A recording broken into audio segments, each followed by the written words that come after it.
Hi everyone, welcome to Career Big Study Circle. SSC, CGL and MTS 2024. రీసెంట్గా ఈ రోజు వచ్చిన అప్డేట్ ప్రకారంగా చూసినట్లయితే మనకి ఎస్ఎస్సి ఎంటీఎస్ పోస్టులు అనేవి 6,144 పోస్టులు ఇచ్చడం జరిగింది. మనకి 4,000 నుండి 6,144 పోస్టులు చేశారంటే అరౌండ్ మనకి 1,800 పోస్టులు అయితే పెంచడం జరిగింది. ఇది ఎస్ఎస్సి ఎంటీఎస్ ప్రిపేర్ అయిన అభ్యర్థులకి ఇది ఒక శుభవార్త చెప్పుకోవచ్చు. అదేవిధంగా ఎస్ఎస్సి సీజీఎల్ కూడా మనకి 17,000 ప్లస్ వేకెన్సీస్ ఉన్నాయి. అయితే ఇవి 22 వేకెన్సీస్. మనకి ఫ్యూచర్లో ఇవి కూడా పెరిగే అవకాశం అయితే కనిపిస్తున్నాయి. మనకి ఎస్ఎస్సిలో ఏం జరుగుతుందంటే మనకి ప్రిలిమ్స్ ఎగ్జామ్ అయిపోయినా టైర్ 1 ఎగ్జామ్ అయిపోయినా పోస్టులు పెరిగే అవకాశాలు అయితే కనిపిస్తున్నాయి. లాస్ట్ ఇయర్ కూడా అలాగే సీజీఎల్ వేకెన్సీస్ అయితే పెంచారు. మనకి ఎస్ఎస్సి సీజీఎల్ జాబ్ కొట్టాలన్నా నెక్స్ట్ ఎంటీఎస్ జాబ్ కొట్టాలన్నా ప్రెజెంట్ చాలా కీలకంగా మారింది జనరల్ అవేర్నెస్. ఈ జనరల్ అవేర్నెస్లో మనకి 71 most repeated topic either CGL and SSC MTS ఎస్ఎస్లో ఏ ఎగ్జామ్ తీసుకున్నా మోస్ట్ రిపీటెడ్ 71 టాపిక్స్ అనేది మీకు బిఫోర్ వీడియోస్లో చెప్పడం జరిగింది. ఆ 71 టాపిక్స్లోనే ఇప్పటి వరకు మనం 7 క్లాసెస్ అయితే కంప్లీట్ చేసుకున్నాం. ఈరోజు 8th క్లాస్. మన ఎస్ఎస్సి మన ఛానల్లో ఎస్ఎస్సి సీజీఎల్ సిహెచ్ఎస్ఎల్ ఎంటీఎస్ అనే ఒక ప్లేలిస్ట్ ఉంటుంది. ఆ ప్లేలిస్ట్లో ఈ క్లాసులన్నీ ఉంటాయి. ఇప్పటి వరకు మనం పాలిటీలో చూసినట్లయితే ఏం కవర్ చేసుకున్నామంటే first source and making of Indian constitution, fundamental rights, fundamental duties, DPSPs, అదేవిధంగా president of India, powers of president of India. ఇప్పుడు వైస్ ప్రెసిడెంట్ గురించి మాట్లాడుకుందాం. మనకి బిఫోర్ క్లాస్లో ఏం చెప్పుకున్నాం? పవర్స్ ఆఫ్ ప్రెసిడెంట్ చెప్పుకున్నాం. అంతకుముందు క్లాస్లో ప్రెసిడెంట్ గురించి చెప్పుకున్నాం. ఆ క్లాస్ ఎవరికైతే అర్థమైందో, ప్రెసిడెంట్ ఆఫ్ ఇండియా క్లాస్ ఎవరిగా అర్థమైందో ఇక్కడ వైస్ ప్రెసిడెంట్ క్లాస్ చాలా ఈజీగా అర్థమైపోద్ది. ఎందుకు అంటే పెద్ద వేరియేషన్స్ అయితే ఉండవు. ఇక్కడ మనకి ఈ వైస్ ప్రెసిడెంట్ ఈరోజు గురించి మాట్లాడుకుందాం. వైస్ ప్రెసిడెంట్ అనే టాపిక్ని మనకి ఎగ్జామ్లో చాలాసార్లు ఇందులో సంబంధించి ఆర్టికల్స్ అడిగారు. ప్రధానంగా ఈ శాలరీ అనేది ఇప్పుడు ఏదో ప్రెసిడెంట్ కానీ లేకపోతే ప్రెసిడెంట్ కానీ గవర్నర్ కానీ ఎవరికైనా మనకి ఏమొస్తుంది? శాలరీ వస్తుంది. అయితే ఇక్కడ మనకి రాష్ట్రపతికి శాలరీ వస్తుందా, అదే వైస్ ప్రెసిడెంట్కి శాలరీ వస్తుందా? వస్తే వైస్ ప్రెసిడెంట్ పేరు మీదగానే వస్తుందా, లేకపోతే మనకి వేరే ద్వారానే వస్తుందా అనేది మీకు తెలిస్తే కామెంట్ సెక్షన్ చేయండి. వైస్ ప్రెసిడెంట్కి శాలరీ అనేది వైస్ ప్రెసిడెంట్ పేరు మీదుగా వస్తుందా, లేకపోతే రాజ్యసభ చైర్మన్ పేరు మీదుగా వస్తుందా? అది మీకు ఆన్సర్ తెలిసినట్లయితే కామెంట్ సెక్షన్లో కామెంట్ చేయండి. ఇక ఈరోజు మనకి వైస్ ప్రెసిడెంట్ గురించి మాట్లాడుకుంటే వైస్ ప్రెసిడెంట్ ఆర్టికల్స్ ఎక్కడ నుండి అంటే ఆర్టికల్ 63 నుండి 71 వరకు. మీకు చిన్న కోడ్ చెప్తాను చూడండి. 52, 5కి 1 యాడ్ చేయండి 6, 2కి 1 యాడ్ చేయండి 3, 6కి 1 యాడ్ చేయండి 7, 3కి 1 యాడ్ చేయండి 4. ఇక్కడ ఆర్టికల్ 52 ఏం చెప్తుందంటే president of India, there shall be president of India, భారతదేశానికి రాష్ట్రపతి ఉంటాడని ఆర్టికల్ 52 చెప్తే ఆర్టికల్ 63 ఏం చెప్తుందంటే వైస్ ప్రెసిడెంట్, భారతదేశానికి ఉపరాష్ట్రపతి ఉంటాడు అని ఆర్టికల్ 63 చెప్తుంది. 74 చూసినట్లయితే పిఎం, భారతదేశానికి ప్రధానమంత్రి ఉంటాడు, there shall be a prime minister of India అని ఆర్టికల్ 74 చెప్తుంది. క్లియరా? 5 + 1 6, 6 + 1 7, 2 + 1 3, 3 + 1 4. చూడండి 52, 63, 74. క్లియర్? మనకి ఈ ప్రెసిడెంట్ గురించి ట్రిక్ కోడ్ చెప్పుకున్నాం. పిపిఈ ట్రకోయి అనే కోడ్ ద్వారా ఆర్టికల్ 52 నుండి ఆర్టికల్ 62 వరకు కూడా చెప్పుకోవడం జరిగింది. ఇప్పుడు ఆర్టికల్ 63 నుండి ఆర్టికల్ 71 వరకు కూడా ఒక కోడ్ చెప్తాను. ఆ కోడ్ మీరు గుర్తుపెట్టుకోండి. కోడ్ ఏంటంటే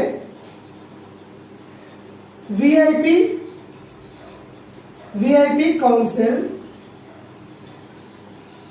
act on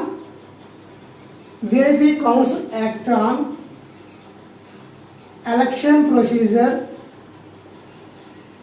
election period to fill oath for discharging functions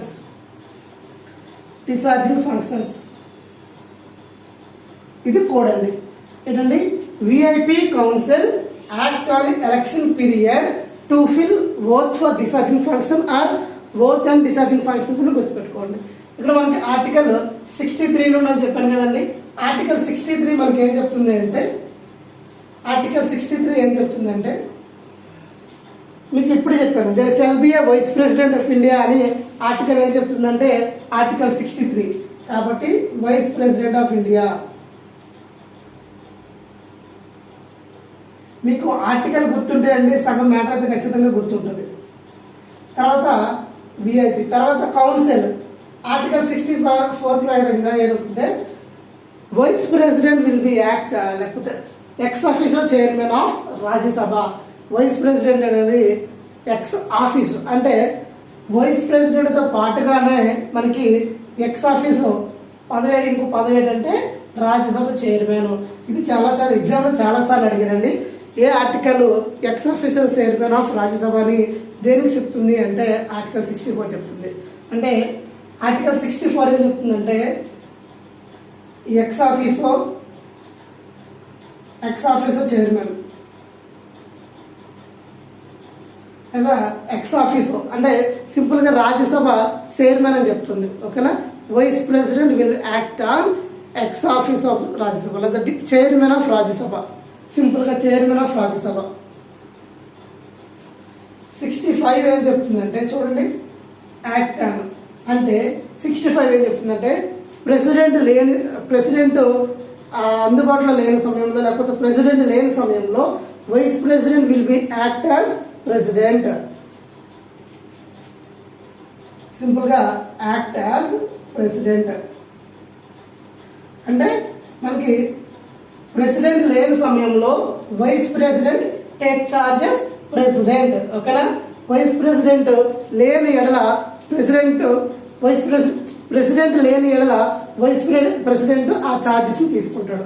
అప్పుడు వైస్ ప్రెసిడెంట్ స్థానం అనేది మనకి ఖాళీగా ఉంటుంది. అప్పుడు జస్ట్ ఆ టైంలో ప్రెసిడెంట్ లేని సమయంలో ప్రెసిడెంట్గా ఎవరు యాక్ట్ చేస్తారంటే వైస్ ప్రెసిడెంట్ యాక్ట్ చేస్తారు. తర్వాత 66 ఎలక్షన్ ఆఫ్ వైస్ ప్రెసిడెంట్ యొక్క ఎలక్షన్ గురించి చెప్తుంది. తర్వాత 67 ఏం చెప్తుందంటే పి అంటే పీరియడ్ ఆఫ్ లేదా టెన్యూర్ లేకపోతే term of office of vice president. తర్వాత మనకి 68 ఏం చెప్తుందంటే ఓత్. మనకేం చెప్తుందంటే VIP council act and election period to fill oath. Okay, 68 ఏం చెప్తుందంటే పీరియడ్ అయిపోతుంది ఫిల్ అంటే వేకెన్సీ. ఇప్పుడు చూడండి, వైస్ ప్రెసిడెంట్ పదవికి ఖాళీ అయిన సందర్భంలో వైస్ ప్రెసిడెంట్ని ఫిల్ చేస్తే ఆర్టికల్ ఏం చెప్తుందంటే ఆర్టికల్ 68 అనేది ఇక్కడ వైస్ ప్రెసిడెంట్ పదవి ఖాళీ అయిపోయింది, ఈ పదవిని భర్తీ చేయండి, వేకెన్సీని భర్తీ చేయండి అని ఏ ఆర్టికల్ చెప్తుందంటే ఆర్టికల్ 68 టు ఫిల్ వేకెన్సీ. అంటే వైస్ ప్రెసిడెంట్ సింపుల్గా రాస్తున్నాను, వైస్ ప్రెసిడెంట్ పదవి ఖాళీ అయిపోయింది, ఆ ఖాళీని పూర్తి చేయండి అని ఆర్టికల్ 68 చెప్తుంది. ఆర్టికల్ 69 ఏం చెప్తుందంటే ఓత్ అని ప్రమాణ స్వీకారం గురించి చెప్తుంది. ఆర్టికల్ 70 ఏం చెప్తుందంటే డిశ్చార్జింగ్ ఫంక్షన్ గురించి చెప్తుంది. నెక్స్ట్ ఆర్టికల్ 71 ఏం చెప్తుందంటే వైస్ ప్రెసిడెంట్ ఎలక్షన్లో ఏమైనా డిస్ప్యూట్స్ వస్తే ఎవరు ఇన్వాల్వ్ అవుతారు, ఎవరు బాధ్యత తీసుకుంటారంటే సుప్రీంకోర్టు. సో ఎలక్షన్ డిస్ప్యూట్స్ని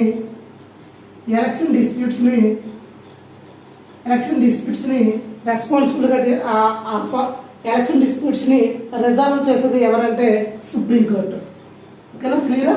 ఇది మనకి ఓవరాల్గా 63 నుండి ఆర్టికల్ 63 నుండి 71 వరకు క్లియర్గా చెప్తాను. చూడండి, VIP council act on election period to fill oath for discharging function. ఈ కోడ్ ద్వారా ఆర్టికల్ 63 నుండి 71 వరకు మీరు నేర్చుకోవచ్చు. ఆర్టికల్ 63 ఏం చెప్తుందంటే vice president there shall be vice president of India, article 63. Article 64 ఏం చెప్తుందంటే ఎక్స్ ఆఫీసర్ చైర్మన్ అంటే రాజ్యసభ చైర్మన్గా ఎవరు యాక్ట్ చేస్తారంటే వైస్ ప్రెసిడెంట్. ఉపరాష్ట్రపతి గారు రాజ్యసభ చైర్మన్గా ఉంటారు. అదేవిధంగా 65 ఏం చెప్తుందంటే యాక్ట్ యాజ్ ఎ ప్రెసిడెంట్ లేని సమయంలో వైస్ ప్రెసిడెంట్గా యాక్ట్ చేస్తారు. ఆర్టికల్ 66 ఏం చెప్తుందంటే election of the vice president. Article 67 ఏం చెప్తుందంటే టెన్యూర్ లేదా టర్మం లేదా period of the office of vice president అని చెప్తారు. ఆర్టికల్ 68 ఏం చెప్తుందంటే వైస్ ప్రెసిడెంట్ పదవి ఖాళీ అయిపోతే ఆ వేకెన్సీని ఫిల్ చేయండి అని ఆర్టికల్ 68 చెప్తుంది. ఆర్టికల్ 69 ఏం చెప్తుందంటే ప్రెసిడెంట్ యొక్క ఓత్ ప్రమాణ స్వీకారం గురించి చెప్తుంది. ఆర్టికల్ 70 ఏం చెప్తుందంటే డిశ్చార్జింగ్ ఫంక్షన్ గురించి చెప్తుంది. ఆర్టికల్ 71 ఏం చెప్తుందంటే వైస్ ప్రెసిడెంట్ ఎలక్షన్ సమయంలో ఏవైనా డిస్ప్యూట్స్ వస్తే దాన్ని రిజాల్వ్ చేసేది ఎవరు అంటే సుప్రీంకోర్టు. ఇది ఆర్టికల్ 63 నుండి ఆర్టికల్ 71 వరకు. క్లియర్ అయితే ఇప్పుడు మనం ఫస్ట్ మనం చూడవలసింది ఎలిజిబిలిటీ. ఇప్పుడు వైస్ ప్రెసిడెంట్ పోస్ట్ మనం ఎలిజిబుల్ అవ్వాలంటే మనకున్న క్వాలిఫికేషన్స్ ఏంటంటే first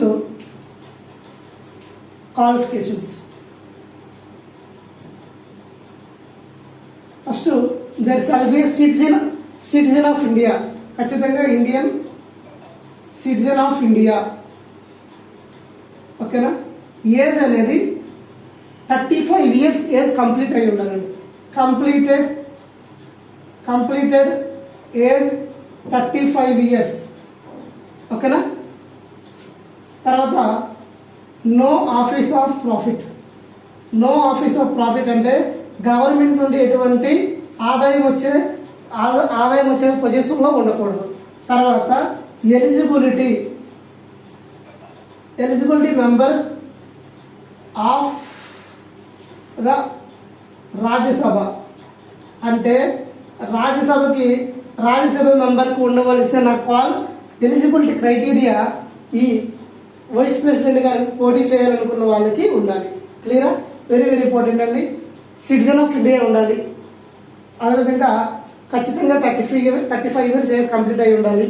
no office of profit అంటే కేంద్రం నుండి లేకపోతే రాష్ట్రం నుండి ఎటువంటి ఆదాయం వచ్చే పొజిషన్లో ఉండకూడదు. అదేవిధంగా రాజ్యసభ మెంబర్కి ఉండవలసిన అర్హతలు ఉండాలి.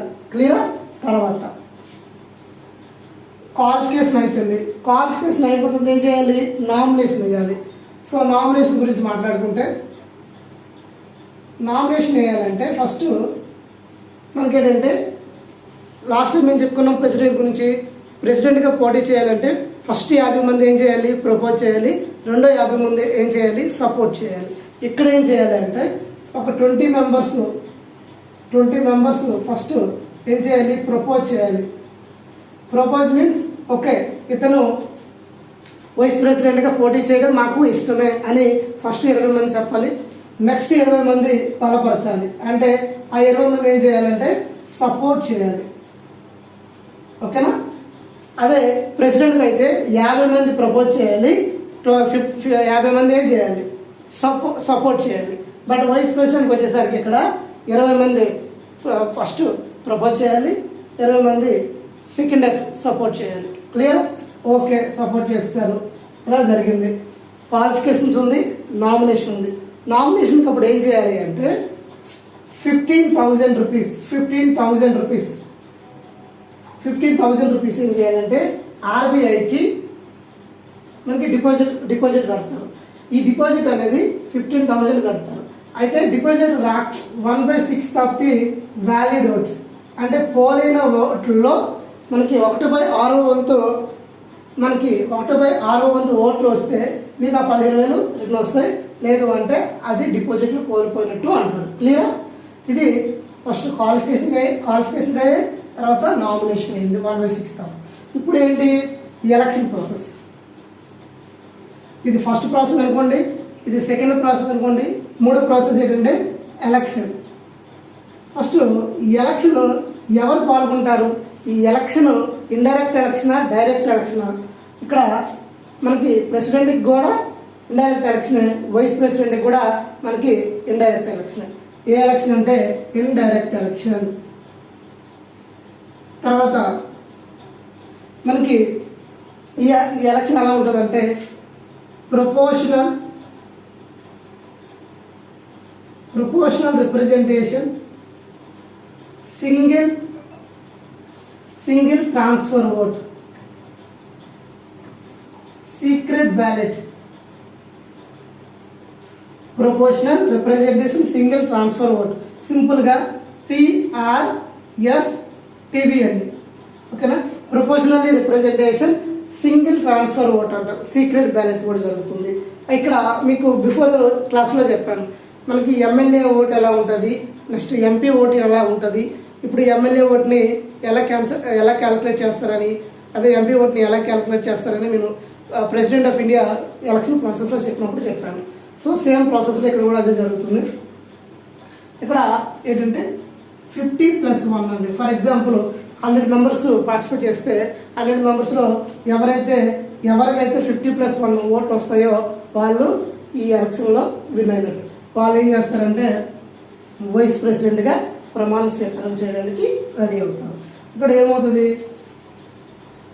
ఇక్కడ వైస్ ప్రెసిడెంట్గా విన్నర్ని డిక్లేర్ చేశారు. Winner first qualification, second nomination, మూడోది ఎలక్షన్ అయ్యింది. ఆ ఎలక్షన్లో విన్నర్గా ఒక పర్సన్, ఏ అనే పర్సన్ ఏమయ్యారు, విన్ అయ్యాడు. ఇప్పుడు ఎలక్షన్లో విన్ అయిన తర్వాత ఏం చేయాలి, ప్రమాణ స్వీకారం చేయాలి కదా. నెక్స్ట్ ఇది ఫోర్త్ది ఏంటంటే ఓత్. ప్రమాణ స్వీకారం ఎవరి చేత చేపడతాడు అంటే ప్రెసిడెంట్ ఆఫ్ ఇండియా. ఓకేనా?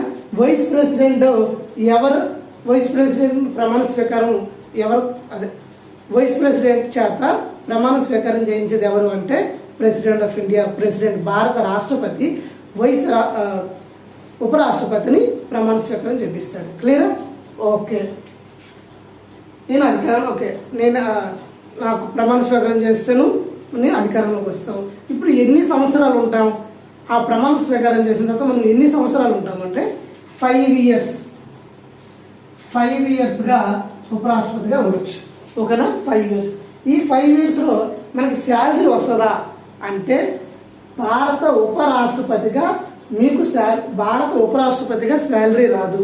మనకి ఆర్టికల్ 64 ఏం చెప్పింది, ఎక్స్ ఆఫీసో మెంబర్ అని చెప్పింది. అంటే మనకి ఎక్స్ ఆఫీసో మెంబర్ దేనికి, రాజ్యసభ చైర్మన్గా మనకి మనీ వస్తుంది. ఆ శాలరీయే ఇక్కడ ఉపరాష్ట్రపతిగా రాదు, రాజ్యసభ చైర్మన్గా మనకి శాలరీ వస్తుంది. ఆ శాలరీ ఎంత వస్తుంది అంటే 4 lakhs. ఎంతండి? 4 lakhs. క్లియరా? తన ప్రమాణ స్వీకారం ఎవరు ప్రెసిడెంట్ చేపిస్తాడు. ఆ 5 years టెన్యూర్ ఉంటుంది.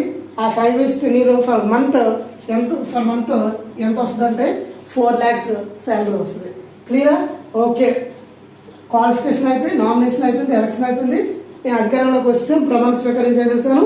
నా 5 years కంప్లీట్ అయిపోయింది. నా 5 years కంప్లీట్ అయిపోతే నా వేకెంట్, నేను ఖాళీ అయిపోయాను అనుకోండి, అసలు నేను ఎలా ఖాళీ అవుతాను? రిమూవల్.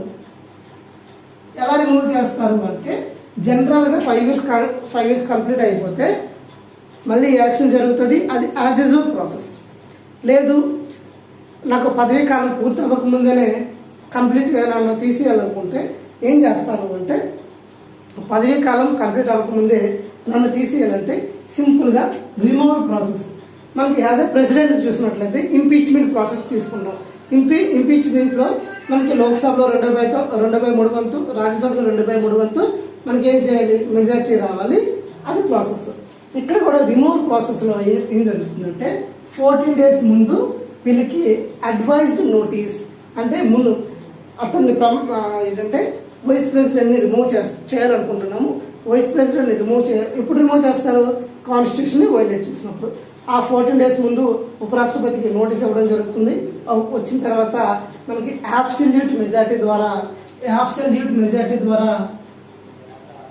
ఏం చేస్తారు అంటే అబ్సల్యూట్ మెజారిటీ ద్వారా ఎవరిని రిమూవ్ చేస్తాము అంటే మనకి వైస్ ప్రెసిడెంట్ని రిమూవ్ చేస్తాం. క్లియర్? తర్వాత లేదు టైం అయిపోతే రిజగ్నేషన్ ఎవరికి ఇవ్వాలి? యాజ్ ప్రెసిడెంట్ ఆఫ్ ఇండియాకి ఇవ్వాలి. క్లియరా? ఇది ఫర్ ఎగ్జాంపుల్ ఈ ఎలక్షన్ టైంలో ఏమైనా డిస్ప్యూట్స్ వచ్చాయనుకో, నా ఎలక్షన్లో అవకతవకలు జరిగాయి, నేను కోర్టుకి వెళ్తానంటే ఏ కోర్టుకి వెళ్ళాలి? సుప్రీంకోర్టుకి వెళ్ళాలి.